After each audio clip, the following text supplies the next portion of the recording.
Bienvenidos a Ciencia y Psicología, bienvenidos a DV Psico. Comenzamos hoy una serie de vídeos relacionados con la sensación, que es un proceso psicológico que hablamos el otro día en el primer vídeo, fundamental para entender nuestra relación con el entorno, muy ligado a la percepción, que veremos más adelante también, y que en este caso, en el vídeo de hoy, definiremos y veremos los principios básicos que tiene, y en los siguientes vídeos completaremos esta sensación, ¿no? este mini bloque, hablando sobre la visión, la audición y diferentes receptores sensoriales y mecanismos implicados.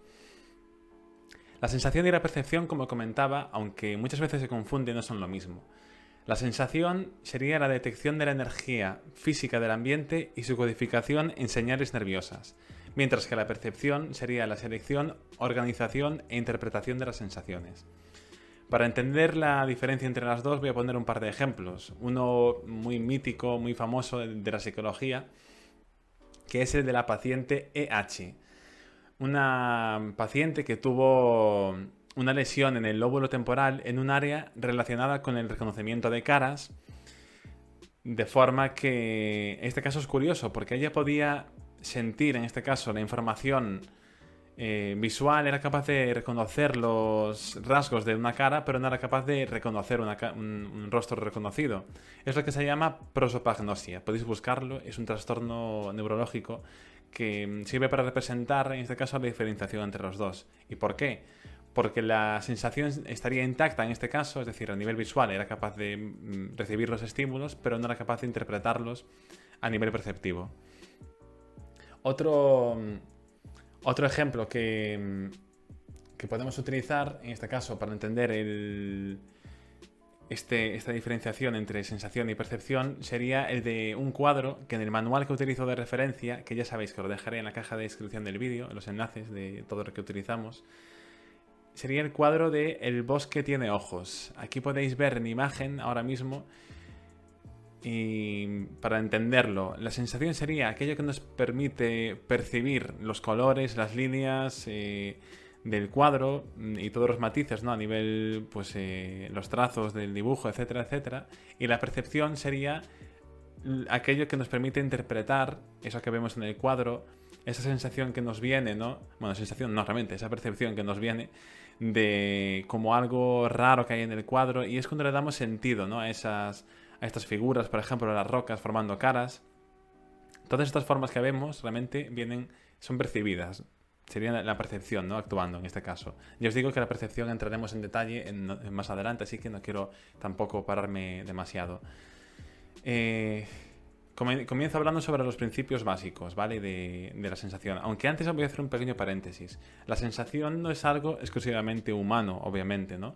Todos los organismos tenemos mecanismos de sensación, ¿no? Sensoriales para detectar la información y siempre están adaptados al organismo en concreto, ¿no? Pero bueno, eso lo podemos hablar en otro caso más adelante si queréis, que dé algunos ejemplos. Sobre los principios básicos se dividen fundamentalmente en los umbrales, que serían el umbral absoluto, diferencial y la estimulación subliminal, y la teoría de detección de señales como complemento al umbral absoluto, que lo veremos ahora, y la adaptación sensorial. Aquí, en primer lugar, el umbral absoluto sería aquella estimulación mínima necesaria para detectar un estímulo específico el 50% de las veces. El típico ejemplo que ponen aquí en el manual es cuando vas a lo mejor a un otorrino y te hace pruebas de audición y va regulando hasta que detectas la mitad de las veces en un sonido en concreto. Aquí indico también la estimulación subliminal, que sería aquella por debajo del umbral absoluto, porque muchas veces habréis conocido, ¿no? Os habrá sonado de la publicidad subliminal, y precisamente por esto, ¿no? Porque hay como mucha desinformación que se dice hoy en día. Y aquí precisamente el manual profundiza un poquito más. Estimulación, se plantean dos cosas, ¿no? Que la estimulación subliminal, se plantean si existe o no, y realmente sí que existe, es un rotundo sí, ya que por debajo del umbral absoluto realmente sería un 40%, un 30% de las veces que reconoces un estímulo. En este caso, imaginaos imágenes rápidos que se os presentan y que 3 de cada 10 o 4 de cada 10 veces lo reconocéis de forma consciente. Sería subliminal, porque lo reconocéis por debajo de ese 50%. Y otra pregunta que se hacen y que responden en la mayoría de investigadores en una línea es sobre si esa estimulación subliminal podría generar una persuasión subliminal para comprar, por ejemplo, un producto en publicidad, o para conseguir unos efectos como las grabaciones a lo mejor que dicen de bajar peso, de memorizar, etcétera, etcétera, que la mayoría de investigaciones han concluido en que no. Ya os digo, si queréis más información lo podéis encontrar en el manual, o podéis poner un comentario si puedo ampliar sobre esto, porque es realmente interesante.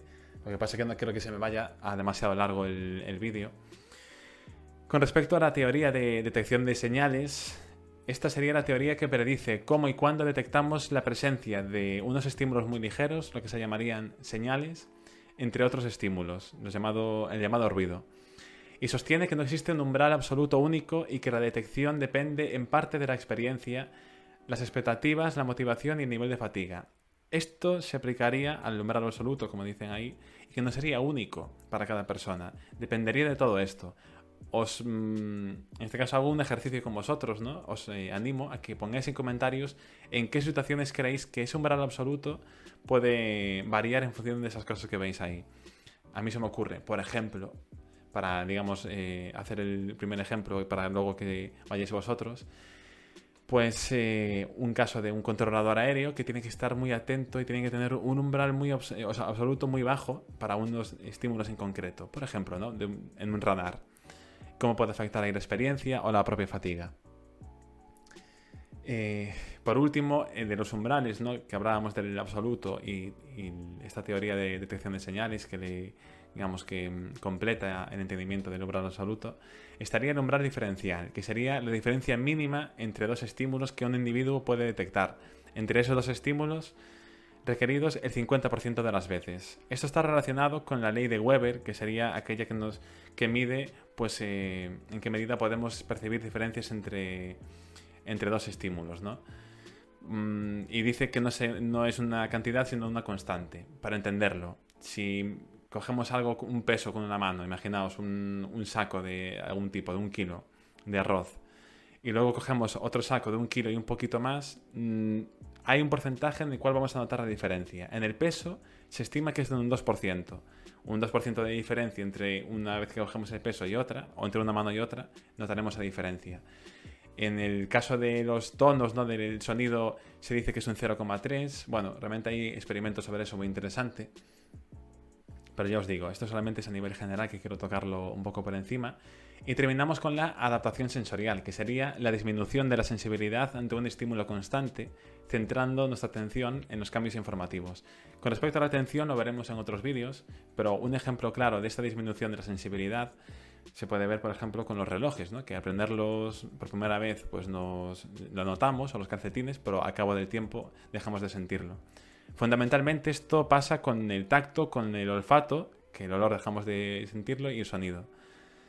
Os hago una pregunta y sería, ¿por qué creéis que no pasa esto con la visión? ¿No deberíamos, si existe esta adaptación sensorial, cuando vemos a algo, al cabo de un rato, estamos fijándonos en ese objeto, imaginaoslo de forma muy, muy fija, ¿no debería desvanecerse o desaparecer? Bueno, os lo dejo ahí, y quien quiera poner en comentarios por qué puede ser que no pasa eso, pues bienvenido sea. Siempre os animo a participar.